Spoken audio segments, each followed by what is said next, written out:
Kêu ngoại coi coi. Ngoại ơi, kêu ngoại ơi đi, ngoại ơi. Chổng đít lên cho ngoại coi, chổng đít lại cho ngoại coi coi. Ừ.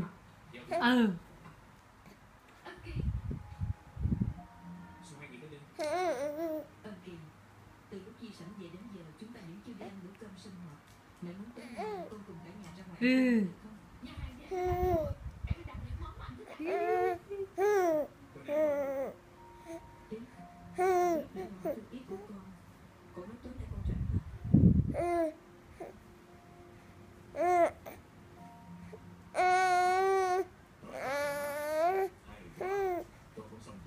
Ôi.